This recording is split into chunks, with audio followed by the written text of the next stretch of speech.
Hello and welcome to the show. I'm Jacquelene and you're on A1R Psychic Radio and Moonstruck TV. It's good to be back. I've been away a little bit here and not without sort of good reason. So the card that I was dealing with last time was actually the Temperance card, which is showing up really brightly. I'm just going to bring it forward and there we go. It's into a nice balance there of being able to see that. So it's kind of like, blinded by the light for a minute there.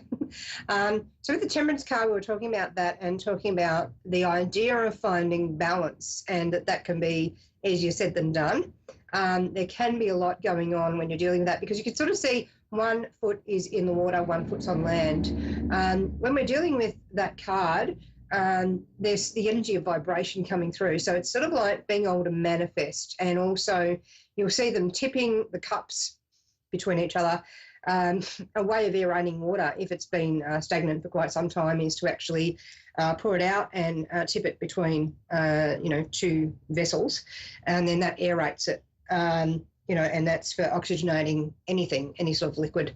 You can do that with, and if we sort of think of the idea of oxygenating things like breathing fresh air and just into an idea or concept, all of this sort of thing, but also the vibration that would happen through this sloshing of the water backwards and forwards.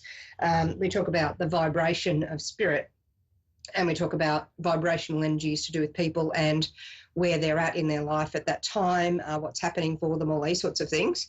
And that's where you sort of get this weighing and balancing, what is the right choice to be making at this time. You can sort of see a lot of that in that card.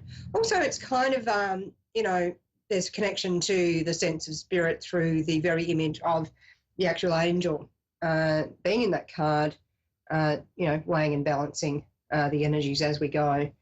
Now, interestingly, the next card after that, of course, is the devil.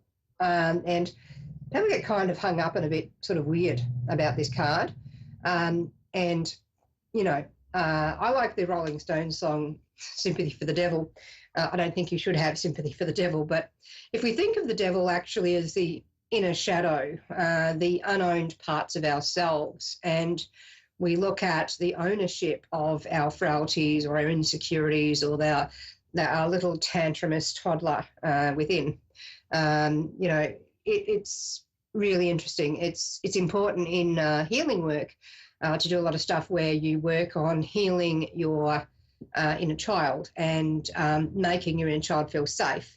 Because if you're doing actions and behaviours that are actually unhelpful to you and unloving towards yourself, then your inner child's going to be kind of like, I really don't feel safe and secure here. When we look at the devil card, which is the next card after that, we're dealing with, in the Kabbalah Tree of Life, the letter Ayin, which means eyes or to see. And often the devil card talks about illusion. So we've gone from the vibration and the manifestation and the weighing up and balancing and trying to work things out in that Temperance card, and going next into that devil card, where you can sort of look at the devil card and you can kind of see an aspect of the Lover's card in it, just a bit twisted. So I'm going to just show you that here. So you can actually see these two down the bottom, and they're actually chained there. And what can happen in love relationships is people can become quite stagnant and feel quite stuck, and they don't know how to get out. And so they sort of turn blind to their circumstances, and you can see the chains around their neck are actually quite loose, and if they wanted to, they could actually lift those up over their head and run the heck out of there, as long as the devil's not sort of chasing them down quick enough. And you can sort of see the wings in that. Of course, here's the devil, and here we have in the Temperance card, you've got the wings of the angel. And in fact, in the Lover's card, above the woman, you'll often see the image of an angel. And here we have above the both of them the image of the devil, sort of holding them there. So what is the devil in the tarot card? Well, is it God versus the devil in the sort of Christianity version? No, not really. The devil card is really about that which you refuse to see. It can be that which holds you in a place out of a position of fear, or the need for approval or greed. Sometimes people will hold you in a position with them because if you don't do as I say, I will. And that can be remove my love, remove my approval, remove your money, remove your friends. So we sort of deal with this whole thing everyone goes on about empaths versus narcissists. And it's become very cliche. But if we look at it, the devil can be that negative side of the ego that refuses to see things as they are or can't take criticism particularly, or is incredibly fragile about anything you might give them as constructive criticism or anything you might say that says, look, I've got a boundary here, and so quite often there's a complete lack of boundaries and respect to boundaries in people who are sort of, on the wrong side of that card.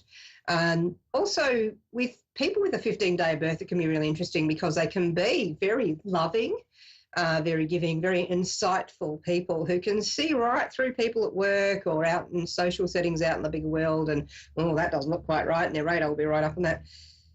Get them home and in love and with their family, and it's sort of like, missing that great big blind spot there. They can be missing stuff that family are doing or that even themselves are doing. I mean, everyone has a blind spot somewhere, and astrology can be quite a lot of fun, kind of foreseeing people who get very animated about a particular aspect in astrology or a particular star sign. You just go, okay, love to see your birth chart. And, yes, that'd be great. And then you look at their birth chart and sure enough, the sign or the planet or the aspect they're talking about all the time as being big and bad and all this sort of thing, guess what? It's doing some tricky stuff in their chart, isn't it? Because that which we don't, deal with within ourselves and face, we're going to see in everyone else. So that's that projection. So quite often people with that real strong devil energy will be out there saying these real incredible untruths that are immediately provable as untrue. And you can see it that when it leaves their mouth, they actually start believing it. And it's sort of like, man, no, your audacity here is just like, you're so confident, aren't you? Go for that. So, I think a really good exercise to be doing if you're wanting to get into the Temperance card more is actually to look in the mirror and, be kind to yourself quite a lot. And guess what? Looking into the Devil card, you can actually also be using an exercise of looking into the mirror and seeing yourself. And I think a really good practice is if you're feeling really kind of raw about a situation or a bit like you're stuck and you don't know how to let go, a really good practice is actually to imagine putting your own inner toddler on your knee and having a chat to them. Hey, I'm here for you. Just know that I've got you.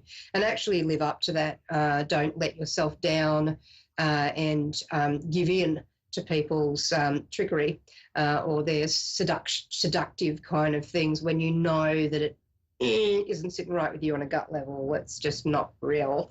And to actually maybe sit with yourself and go, hey, I notice we're not feeling that great. Like, let's talk about it. That sort of thing can really help you to overcome stagnancy in your life and to see things as they really are. And sometimes in that Devil card as well, we can really want to see the good side in someone or the bad side in them, depending on what we want to do with that. So sometimes it's really good to do your shadow work of journaling how you're feeling and journaling what happened today and oops, I kind of stuffed up there or whatever it might be. And that's going to help you a lot more on your journey of being clear with yourself, because if you're being clear with yourself, it's much easier to read for other people, to read situations. And most really successful business people will have that keen instinct of picking what's going to work for them and going for it. And that's part of being authentic. Now, obviously, some people are complete a-holes running around also just doing amazing things with manifestation. So when the devil kind of interrupts your best plans, it's just really good to sort of look at the devil in the details. And the old saying, the devil's advocate, and it's like, really, do you have to back the side that's already well and truly backed? It's just really good to sometimes look in the mirror and say, all right, well, is this authentic to me? Is this authentic to what's actually good in my life? And a really good question as well is this helping people or harming them? Look at what you're doing and whether it's actually, really doing that essence of good. And that's always a good takeaway to sort of look at that. And I think also listening to people's feedback, that's another way of dealing with the devil card. Look at the feedback people are giving you and really kind of go, all right, got it. And actually taking it on board. And whereas with the devil energy, it can't take that, level of introspection and criticism and, critical thought. That which we do nothing about and allow to exist, the energy of sort of not so great stuff happens. So it's sort of like the old saying of evil thrives when good people do nothing. So it's really important to do something when you're seeing things that aren't quite right in your life, and always introspect on yourself as well. That's me for this week. I'll be back next time and we'll be moving along further in the tarot. Catch you then. Lots of love. Bye-bye.